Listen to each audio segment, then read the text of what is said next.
안녕하세요. 3월 22일 목요일 생명의 삶 큐티입니다. 오늘 본문 말씀은 민수기 3장 1절부터 13절입니다. 여호와께서 시내산에서 모세와 말씀하실 때 아론과 모세가 낳은 자는 이러하니라. 아론의 아들들의 이름은 이러하니 장자는 나답이요 다음은 아비후와 엘르아살과 이다말이니 이는 아론의 아들들의 이름이며 그들은 기름 부음을 받고 거룩하게 구별되어 제사장 직분을 위임받은 제사장들이라. 나답과 아비후는 시내 광야에서 여호와 앞에 다른 불을 들이다가 여호와 앞에서 죽어 자식이 없었으며 엘르아살과 이다말이 그의 아버지 아론 앞에서 제사장의 직분을 행하였더라. 여호와께서 또 모세에게 말씀하여 이르시되 레위 지파는 나아가 제사장 아론 앞에 서서 그에게 시종하게 하라. 그들이 회막 앞에서 아론의 직무와 온 회중의 직무를 위하여 회막에서 심무하되 곧 회막의 모든 기구를 맡아 지키며 이스라엘 자손의 직무를 위하여 성막에서 심무할지니 너는 레위인을 아론과 그의 아들들에게 맡기라. 그들은 이스라엘 자손 중에서 아론에게 온전히 맡겨진 자들이니라. 너는 아론과 그의 아들들을 세워 제사장 직무를 행하게 하라. 외인이 가까이 하면 죽임을 당할 것이니라. 여호와께서 모세에게 말씀하여 이르시되 보라 내가 이스라엘 자손 중에서 레위인을 택하여 이스라엘 자손 중에 태를 열어 태어난 모든 마지를 대신하게 하였은즉 레위인은 내 것이라. 처음 태어난 자는 다 내 것임은 내가 애굽 땅에서 그 처음 태어난 자들을 다 죽이던 날에 이스라엘의 처음 태어난 자는 사람이나 짐승을 다 거룩하게 구별하였음이니 그들은 내 것이 될 것임이니라. 나는 여호와이니라. 아멘. 하나님께서는 민수기 2장을 통하여서 이스라엘 백성들이 하나님의 성막, 회막을 중심으로 진을 칠 것에 대해서 말씀하셨습니다. 동서남북이 하나님의 회막을 중심으로 12지파가 진을 치게 되는 것이죠. 또한 하나님께서 명령하신 질서에 따라서 이스라엘 백성들이 광야에서 행진할 것에 대해서도 말씀하셨습니다. 그런데 오늘 3장에서는 제사장 세울 것과 또 레위인이 하나님의 성막, 회막의 일을 책임져 감당할 것에 대해서 말씀하십니다. 먼저 하나님께서는 모세를 지도자로 세우시고 그 형 아론을 대제사장 삼으셨죠. 그리고 아론의 아들들이 제사장이 되도록 하셨습니다. 그런데 레위기 10장에 기록된 내용입니다. 대제사장 아론의 아들 나답과 아비후가 제사장이었는데 그만 하나님께서 지정하신 번제단의 불로 하나님께 예배 드리기보다는 다른 불을 들여서 하나님의 심판을 받고 죽임당하는 장면이 기록되어 있습니다. 아마도 독주와 포도주에 취해서 정신을 차리지 못한 상태에서 나답과 아비후가 다른 불을 하나님께 드리다가 죽임당했던 것 같습니다.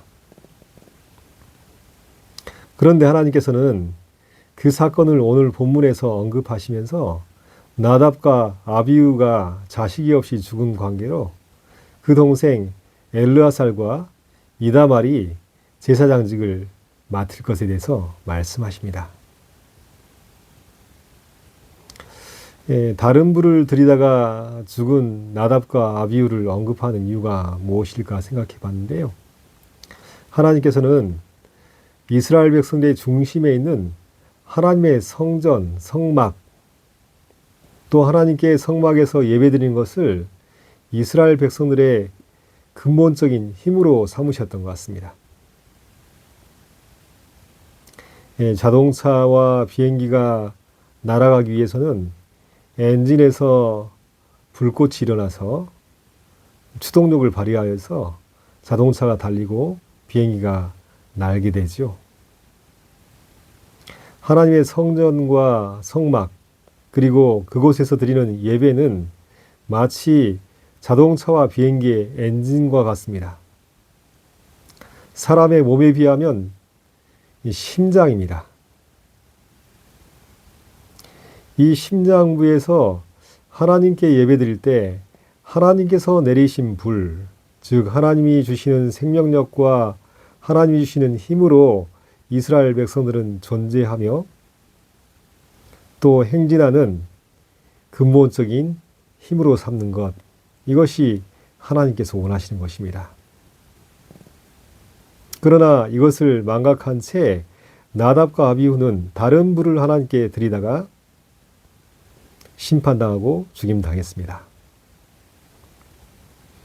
하나님의 백성은 하나님께서 불같이 역사하시는 생명력과 힘을 주실 때 하나님께로부터 오는 생명력과 힘을 근본적인 힘을 삼아 움직이며 살아가는 존재입니다. 세상에 많은 사람들이 자신이 살아가는 힘의 원동력을 다른 곳에서 찾습니다. 자기 자신의 욕망과 또 다른 사람을 질투하고 경쟁하는 그러한 마음과 어떤 사람은 이데올로기를 추종하고 사상을 따라서 살아가는 열정과 또 어떤 사람은 불교에서 자신을 소신공양, 즉 몸을 불태워서 드리는 것처럼 종교적인 열정으로 살아가는 사람들이 있습니다. 이 모든 땅에서 나오는 불들은 다른 불입니다. 자기 자신의 욕망과 이데올로기와 사상과 종교적인 열심들, 이 모든 것이 다른 불에 해당하고 이 다른 불로 하나님을 예배하려고 할 때 결국 하나님의 심판을 받고 죽임 당하는 것입니다. 하나님은 땅에서 나오는 불이 아니라 위로부터 임하시는 불, 하나님이 주시는 힘과 생명력을 자신의 근원적인 힘 삼아 믿음으로 살아가기를 원하십니다. 사도행전 2장에 마가의 다락방에 120명의 제자들에게 성령의 불같은 역사가 나타났지요. 성령의 불같은 역사가 나타나자 하나님 나라를 향한 열정과 사랑을 품고 세상을 향해서 하나님의 큰 일을 선포하고 복음을 증거하기 위해서 세상 각처로 뻗어나가는 열정적인 복음의 증거자들이 되었습니다. 마치 그런 것처럼 하나님께서는 번제단에 내리신 불, 또 그 불을 가지고 하나님께 예배드리는 모든 행위를 통하여서 이스라엘 백성들이 광야 중에도 힘을 얻고 존재하고 또 하나님이 주신 불, 하나님이 주시는 힘을 가지고 광야에서 행진해 나가기를 바라셨던 것입니다. 우리도 내 안에 나를 움직이게 하는 힘이 무엇인가, 내 안의 중심에 하나님과 어떤 관계를 맺고 있는가 다시 한번 돌아보면서 나에게도 불같은 하나님의 능력과 역사를 주십시오. 그래서 믿음으로 생명력 있게 광야 세상 가운데 행진하며 승리하며 나갈 수 있도록 도와주십시오. 간절한 바람이 있어야 될 것입니다. 두 번째, 하나님께서는 레위인을 구별하여서 레위인만 회막에서 회막의 일을 돌보고 섬기도록 말씀하십니다. 레위인을 거룩하게 구별하는 것, 이것이 하나님의 뜻이었는데요. 이스라엘 백성들에게 구별과 차별은 참으로 강력한 트라우마와 같습니다. 왜냐하면 430년 동안 이집트 노예로 종으로 살았던 이스라엘 백성들이었기 때문입니다. 이집트 상징인 피라미드처럼 이집트 사회는 철저하게 계급화된 사회였습니다. 그런데 이스라엘 백성들은 그 계급화된 피라미드 가장 밑바닥에 종으로 노예로 수백 년 동안 살았던 경험 때문에 그 사회에서 얼마나 많은 차별과 순환을 당해야 했겠습니까?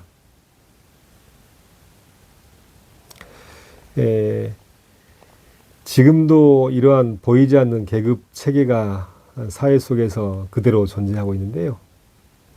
프랑스 사회학자 피에르 브루디에는 구별짓기라는 책에서 1979년에 나온 책이죠.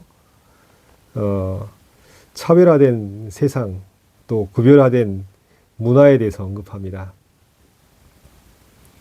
상류층에 있다고 생각하는 사람들은 끊임없이 다른 계급과 차별된 문화를 생산해냅니다.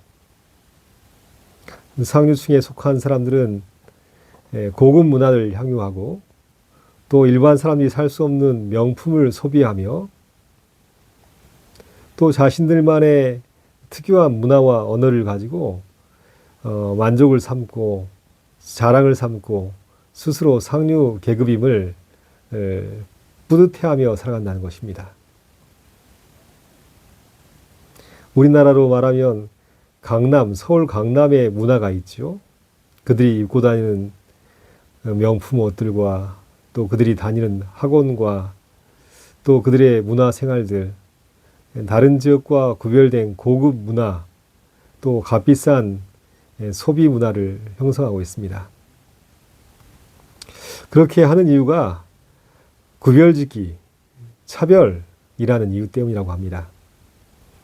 끊임없이 다른 사람과 구별짓고 자신을 차별화하면서 자신의 정체성을 키워가며 또 나는 다른 사람들과 달라라는 뿌듯한 마음 가지고 살아간다는 의미이겠죠.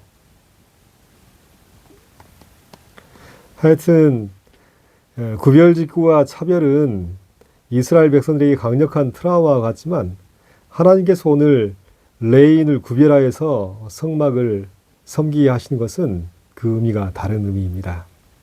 왜냐하면 레인을 구별하신 것 자체가 하나님께서 애굽의 10번째 심판 때 행하신 일 때문입니다. 하나님이 애굽의 장자들과 초태생을 다 죽이셨죠. 그런데 하나님의 명령에 따라서 어린 양의 피를 문과 문설주에 바른 이스라엘 백성들은 죽음이 건너가고 죽음의 재앙을 피했습니다. 하나님 때문에 죽을 수밖에 없었던 장자, 각 가정의 마지들이 하나님의 은혜로 생명을 얻었습니다. 레인을 구별한 것은 각 가정의 장자, 초태생을 구별하여 세운 것인데 레인이 그것을 대신하는 것이죠.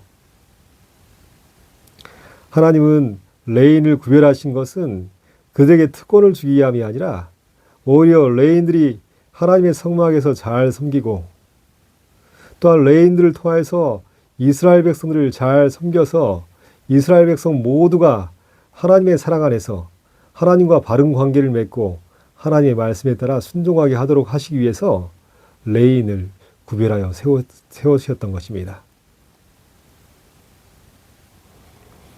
레이라는 이름의 뜻이 연합이란 뜻이죠. 연합은 하나님과 자신이 연합하고 또한 하나님과 다른 사람들이 연합하도록 돕고 또 자신도 다른 사람들과 관계 속에서 연합하는 관계로 세워져 가는 것, 이것이 레인의 사명이었던 것입니다. 오늘 본문 말씀에서는 하나님께서 두 가지 중요한 사실을 말씀하십니다. 나는 무엇을 힘의 원천으로 여기며 살고 있는가? 사도 바울은 아레오바고 설교에서 이렇게 이야기했죠. 우리가 하나님의 힘을 힘입어 존재하고 기동하며 살아가느니라. 그렇습니다. 우리는 하나님께서 주시는 불같은 생명력과 힘을 통해서 오늘도 존재하고 그 힘을 힘입어 믿음의 삶을 살고 있습니다. 다른 불을 하나님께 드려서는 안 됩니다. 우리를 살게 하시고 존재하게 하신 하나님께 예배드리며 하나님이 주신 열정으로 믿음의 삶을 살아가는 존재임을 반드시 기억해야 할 것입니다. 또한 우리를 거룩하게 구별하여 세우신 이유는 특권 의식을 가지고 군림하라고 그렇게 한 것이 아니라 우리를 통해서 하나님과 연합되며 또한 사람들이 하나님과 연합할 수 있도록 도우며 또 우리를 세상 가운데 화목해 하는 자로 보내시면서 사명 감당하라고 우리에게 구별하여 세우시는 은혜를 허락해 주셨습니다. 오늘 이 말씀 앞에 겸손하게 하나님 앞에 서며 믿음으로 광야 같은 세상 중에서도 하나님의 백성으로서 승리하며 살아가시기를 예수님의 이름으로 축원합니다. 기도합니다. 하나님 아버지, 귀한 말씀을 통해서 우리가 하나님을 힘입어 존재하며 기동하며 살아가고 있음을 생각하게 하심을 감사합니다. 날마다 다른 부를 드리는 것이 아니라 하나님께서 우리에게 주시는 불같은 성령의 역사를 힘의 근원 삼아 믿음으로 살아가게 하여 주시고, 또 우리를 거룩한 레위인처럼 구별하여 세우셨사오니 하나님과 연합하며, 또한 나 자신과 다른 사람들이 연합하며 다른 사람들이 하나님과 화목해 되기를 기뻐하며 귀한 믿음의 사명자로서 살아갈 수 있도록 도와주시옵소서. 오늘도 주신 말씀에 감사하며 예수 그리스도 이름으로 간절히 기도하옵나이다. 아멘.